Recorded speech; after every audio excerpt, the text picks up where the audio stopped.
Բարև ձեզ սիրելի հայրենակիցներ, 2025 թվականի հունիսի 17-ին հրապարակվեց Սամվել Կարապետյանի հարցազրույցը, որտեղ վերջինս հայտնել էր, որ մեր ձևով կմասնակցի եկեղեցու պաշտպանությանը։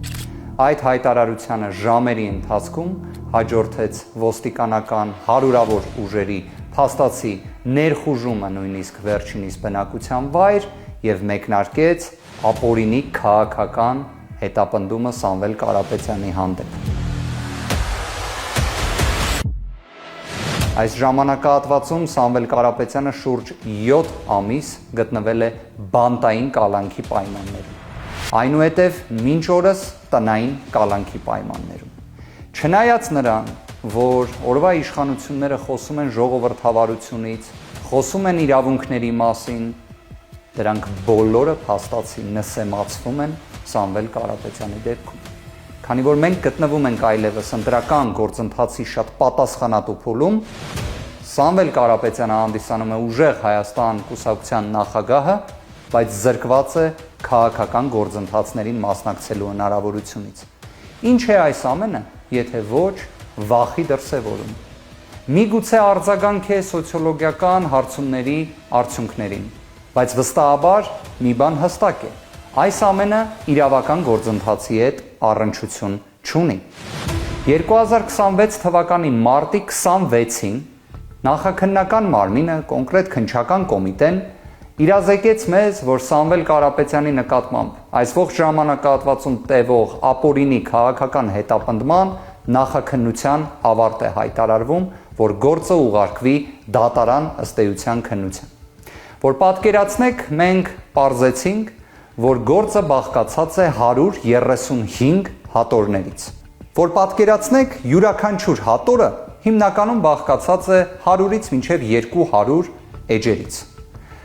Ինչ տեղի ունեցավ։ Մենք ներկայացրեցինք դիրքորոշում, որ առնվազն 7 աշխատանքային օր է անհրաժեշտ այդ 135 հատորներին ծանոթանալու համար։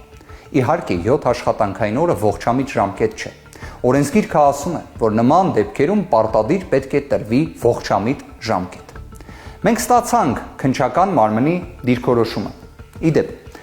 քննչական կոմիտեի դիրքորոշումը ստացել ենք 2026 թվականի մարտի 26-ին, համաձայն որի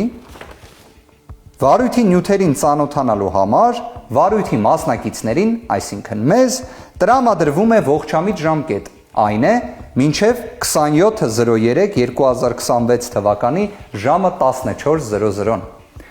Գիտեք, երբ մենք խոսում ենք իրավունքի նկատմամբ անարգանքի մասին, երբ մենք խոսում ենք իրավական արժեքների նսեմացման մասին, երբ մենք խոսում ենք Հայաստանում ժողովրդավարական արժեքների, գաղափարների, իրավունքի գերակայության տապալման մասին, մենք հենց նաև նման օրինակներն ենք վկայակոչում։ Պատկերացնում եք 135 հատոր քրեական վարույթի նյութեր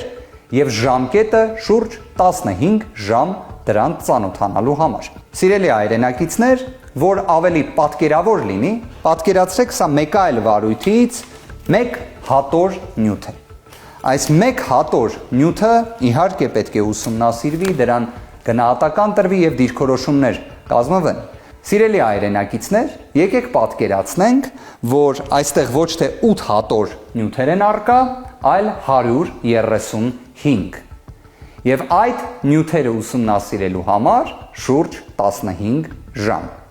Սիրելի հայրենակիցներ, մենք գտել ենք պատասխանը, թե ինչի համար է տրամադրվել մեզ շուրջ 15 ժամ այդ 135 հատորը ուսումնասիրելու համար։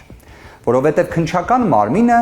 իր կողմից եւս հաստատեց, որ Սամվել Կարապետյանը որևէ առնչություն չունի այս քրեական վարույթի հետ։ Այսինքն քննչականը ինքը հաստատում է, որ 135 հատորների մեջ Սամվել Կարապետյանին վերաբերելի հատվածը մի քանի ժամում ուսումնասիրելու ենթակա է։ Հիշեցման կարգով այս մեղադրանքը կառուցված է նաև մի քանի տնտեսական մեղադրանքներից, որոնցից որևէ մեկի հետ Սամվել Կարապետյանը առնչություն չունի։ Եվ դա ոչ միայն պաշտպանական կողմի դիրքորոշումն է եղել, դրա վերաբերյալ կան դատական ակտեր, դրա վերաբերյալ նույնիսկ կա Վճռաբեկ դատարանի որոշումը։ Այս ամենը մեղմ ասած աբսուրդ է, նույնիսկ ինչ որտեղ խայտառակություն է։ Բայց իհարկե ամեն աբսուրդ եւ խայտառակություն ունի իր սկիզբը եւ ավարտը։ Սիրելի հայրենակիցներ, այս ամենը մի բանի մասին է խոսում, որ իսկապես ժողովրդավարական արժեքների եւ սահմանադրական երաշխիքների տապալման հետ գործ ունենք։